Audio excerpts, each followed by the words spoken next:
Hello everyone, this is Magbo Gaming here, and today I'm going to be talking a little bit about the struggles of video game collecting and some of my experience on it. Because I remember a time when a lot of these super expensive games from Nintendo console, like for example, this Paper Mario game I used to cost like $20-$30 back in the day. I bought this for about under 30 bucks before the pandemic. This was everywhere in GameStop back in the day. And how much are they right now? They're hundreds of dollars now, right? Yeah, I'm not sure if, don't quote me on this, but this is probably one of the most expensive Mario games. And you know Mario games are mostly common, but this is one of the exceptions, if you know what I mean. The Mario RPG games. Especially the ones on the 3DS, as you can see. The struggles of game collecting in 2023, like how hard is it to collect retro games these days? So I'm gonna give you a little bit of my background on how hard it is for me to get like certain games I want these days. And I could sympathize with some of these as well. I will get this out of the way real quick. Of course, you probably know that I also resell some games as well. Like if I see a game that I already own that I like, that is underpriced, I'll buy it, I'll sell it at market value and stuff. I'm not gonna deny that. So just wanted to put that out there. This is just my way of making money, not because, oh, I want to make things inflated or more expensive and stuff like that. It's just that the market is demanding that. And of course, I have to take advantage of that. But at the same time, it sucks that these games are so expensive these days. You just want to play the games that you grew up with and all that stuff, and yet you cannot because they're way out of your reach. Especially the GameCube games that you can only play on the GameCube. I could barely find GameCube games at all in the wild anymore. Like, it's very rare that I could find some. Last year I was lucky, I got a few. The ones that I already have, I resold it. And the ones that I didn't have, I added it to my collection. So it's basically what it is here. It's the struggles. Most of the times, the reason why I resell for a profit is to fund more games to my collection that I wouldn't be able to afford otherwise. But it is tough, man. It's tough out there today to be able to build up a game collection, especially the retro. Like from the Wii generation below, there are like a lot of games that are becoming hard to find, that you have to pay an arm and a leg for in order to own them. Or you could just take the route of just emulating these games without paying nothing because you just want to re-experience the game, and you cannot justify paying hundreds and hundreds of dollars. I don't justify it either, unless, for example, if it was a game I have no other choice and I really want it, maybe I could justify paying a little over 100, but like I wouldn't pay much more than that. Because I think I may have discussed in an earlier video last year about Dot Hack Quarantine. Yeah, this game right next to me right here. I wanted to get that game to complete the quadrilogy. I think that's what it's called, because there are 4 games in total of the Dot Hack series, the original one. You know, anybody's yet to re-release this game, remaster it, put all these 4 games together like they did with the GU series. And why? I have no idea. Another example is the Xenosaga Trilogy right here. I thankfully was able to have all 3 games, but I never finished it because the second game kind of like upped the difficulty to the point that I'm like, this is crazy, I'm not gonna do this, I'm not gonna waste my time on this. They never got re-released either, which sucks, so that's why their values are very high right now. Because whenever a game is re-released, games that used to be so expensive gets re-released to like modern console like Switch, PS4, PS5 and stuff, you know that their prices are gonna go down a lot because people are gonna be selling that version of the game for as much money as possible to be able to buy the modern game that they can easily play and more accessible on the Nintendo Switch or PS4, PS5 like I said.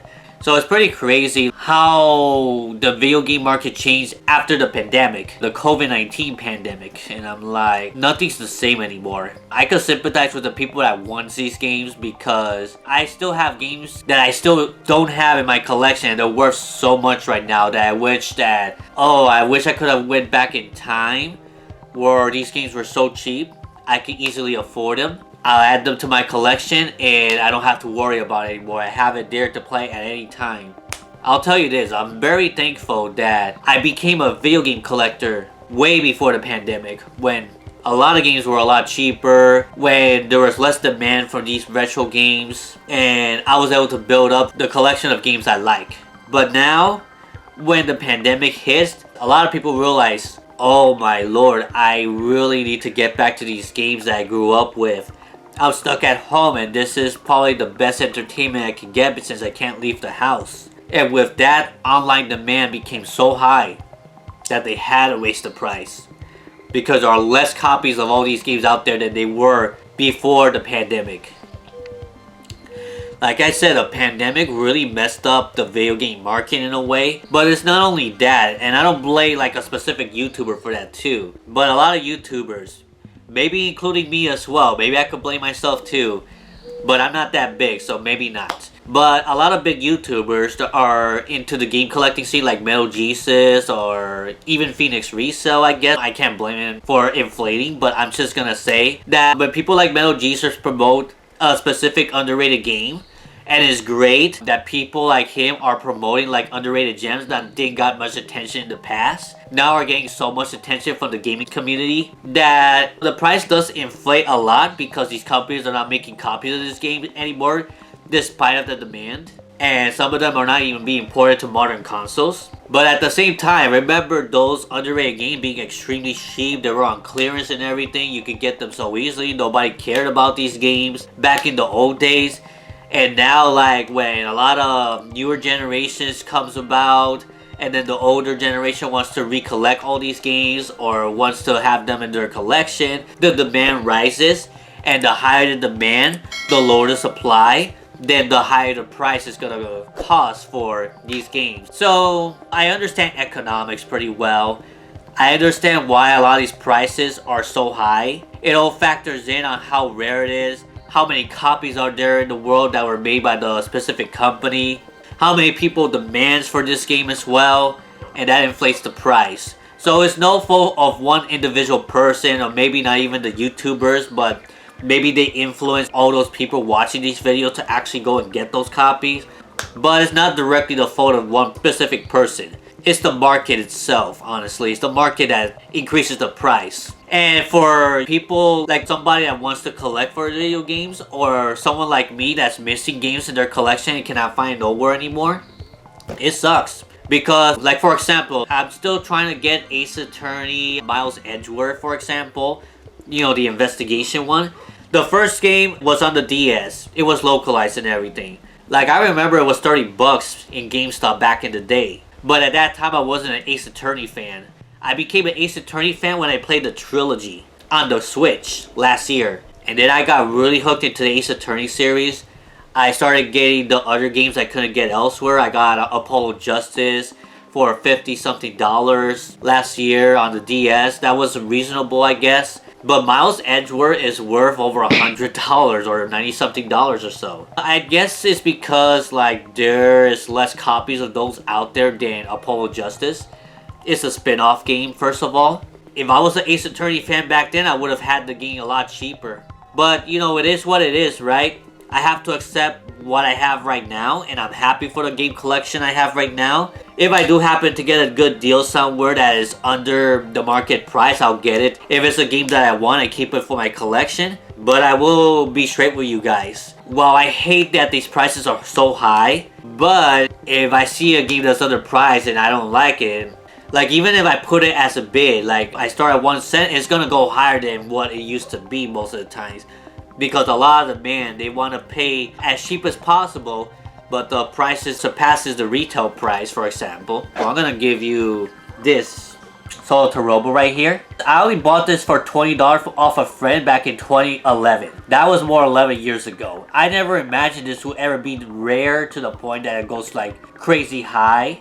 But when I realized that, I'm like, wow, and I'm still holding this game today. If I wanted to play this game now, I would have to spend over $300 freaking dollars for this. Or $400 if I want complete or something like that. So I'm happy to have this in my collection. I'm not planning to sell it. Plus, I haven't finished the game either. But the point is that it is what it is. You know, you like certain things, and then later on you get into more type of games, and then you realize, man, this price is way beyond our reach.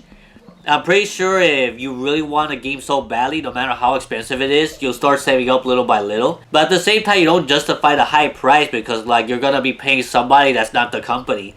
The company of this is no longer making this game. You pay the company when it was brand new about like 40 bucks or something. I think that was the retail price, or $30, I don't remember.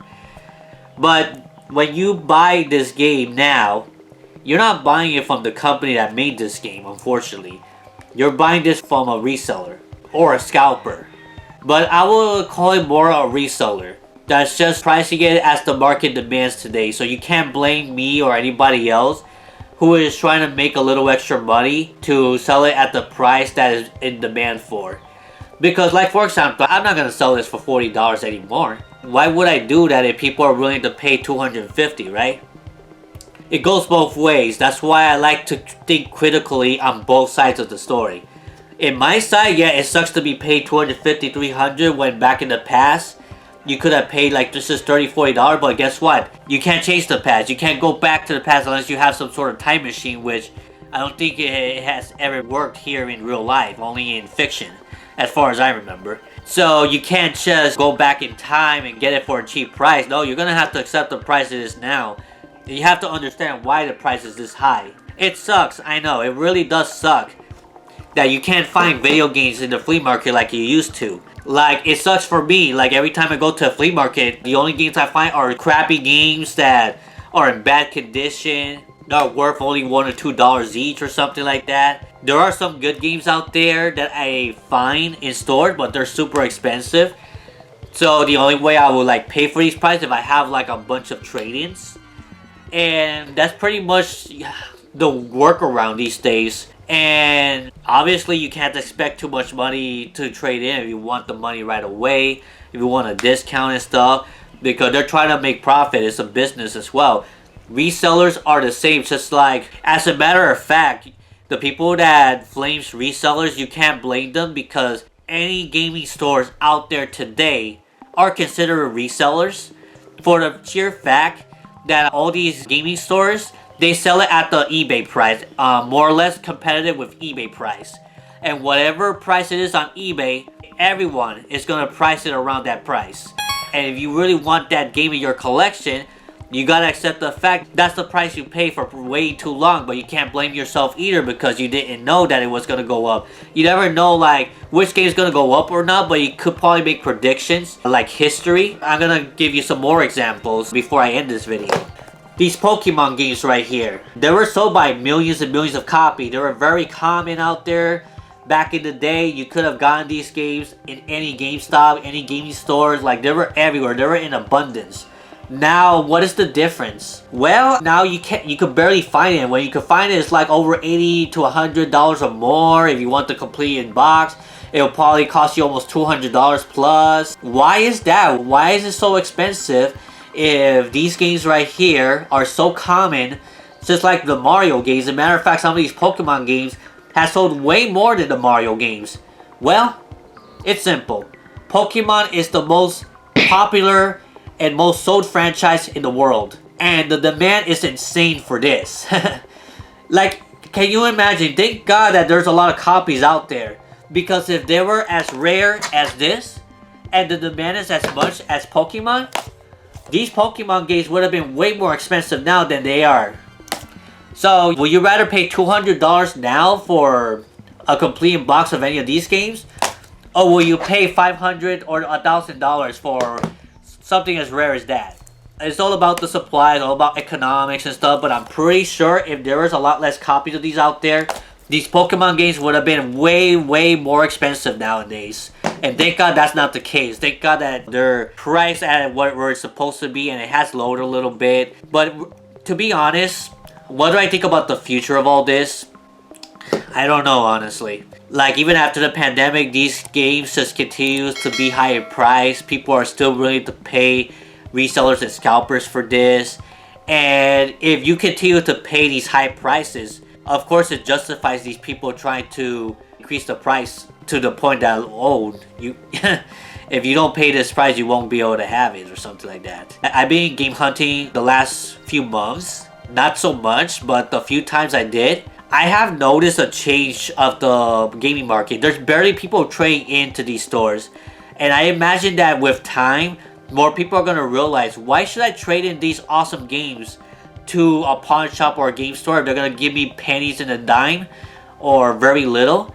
If I could just put it up on eBay, almost anybody can do it these days. You could even do it with a smartphone. It's that easy to like list stuff on eBay. Games are in high demand. They will get sold quick. I guarantee, you put this up right now, complete box for $150, you'll sell it the same day. I guarantee it, almost 100%.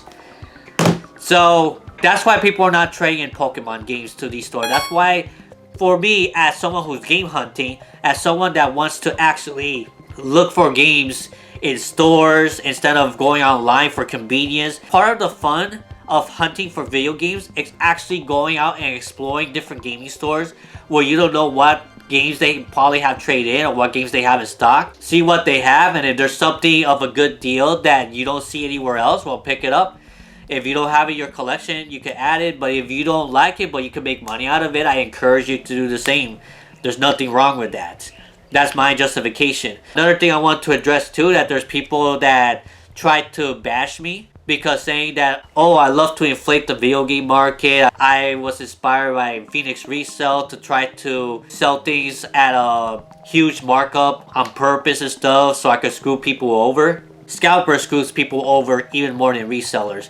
For the sheer fact that they are known to mostly buy stuff, accessories, consoles, games that are still out in the market or that were meant to be in the market or that were in pre-order, and they mark up the price artificially when they were supposed to be in the market at retail price currently. It's a little bit different compared to if you're selling an old used game like this. Project X Zone 2 that's no longer being printed out there. People who has this game right now know that this is worth over $100 these days. And the history of this whole crossover thing, it's going to be very hard to port this game to future consoles like the Switch and stuff, for the sheer fact that they have to go through a lot of licensing issues just to have these guys, all these characters in the game. And you know how crazy these licensing issues and copyrights come across when it comes to crossover games.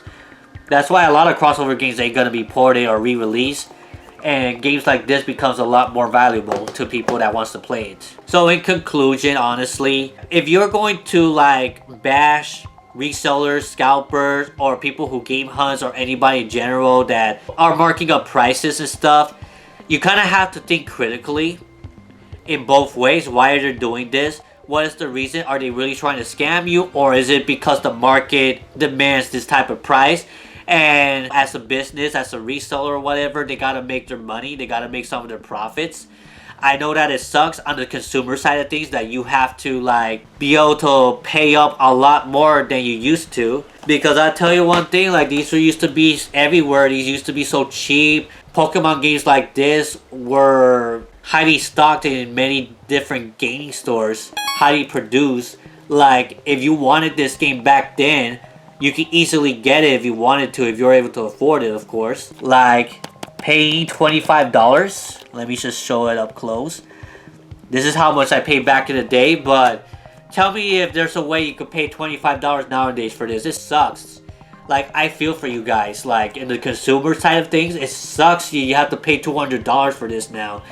It sucks for me because there's some games that I want that I could have gotten cheaper back then, and now it's worth hundreds and thousands of dollars. I could feel the consumer side of things.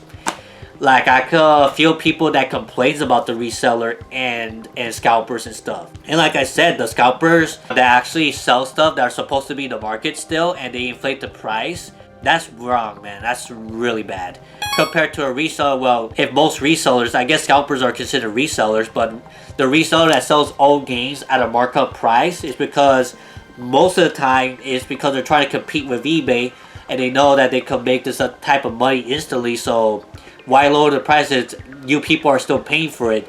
A lot of these people are still paying markup prices. A lot of collectors are paying insane prices for these games, and that's why these prices are what it is today, because you're willing to fork off the cash to us resellers and stuff like that. And not that I'm bashing any one of you guys, but we have to think of this both ways. We gotta think why people are selling it for this expensive, if these people deserve to be bashed, because it's no individual's fault for the prices to be what they are. It's because of the market. So let me know what you think in the comment section below. Is there something that you agree with me on this whole situation?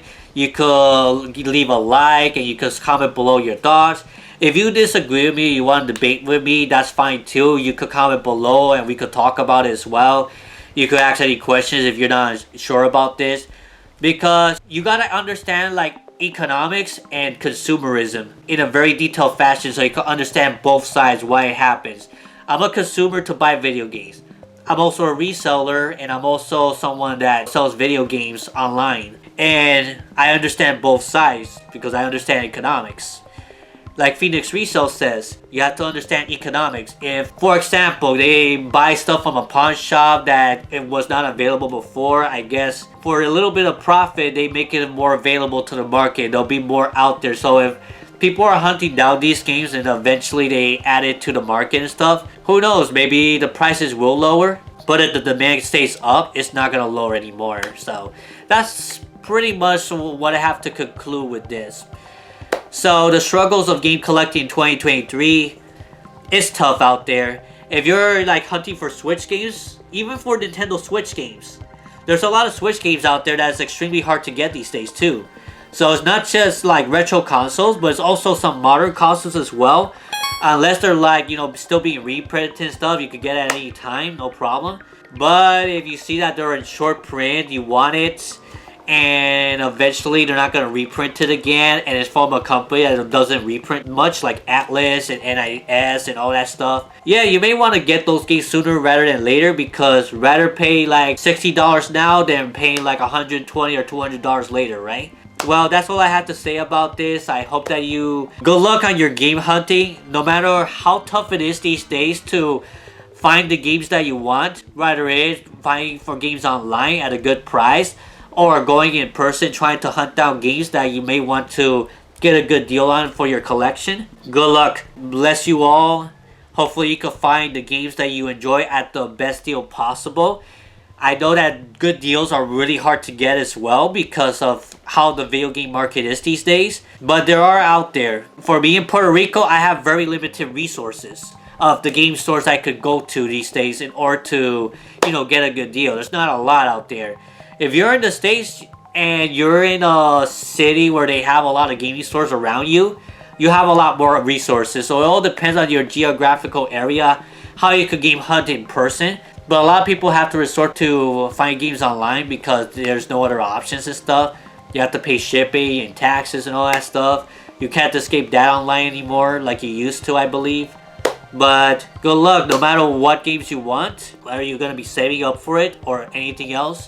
I hope that you find the game that you want, because honestly, yeah, this is really tough these days, but I'm determined. I'm going to continue hunting. I'm not going to give up. I know it's been harder for me lately to find games for me to add to my collection or anything to resell so I can fund myself for more games I want. But you got to do what you got to do to get the games you want. Just don't stress it out. Take your time. Eventually, maybe some of these games will lower in price. You never know. And yeah, Magbo Gaming says, you have a good hunt. Enjoy the games you have right now. Good luck with the hunt on the games you're looking for, and I'll see you all in the next one. Discord server in the description below if you want to join it. You can show up your game collection as well. Maybe you'll find games there too, because I let people sell their games on my Discord server too.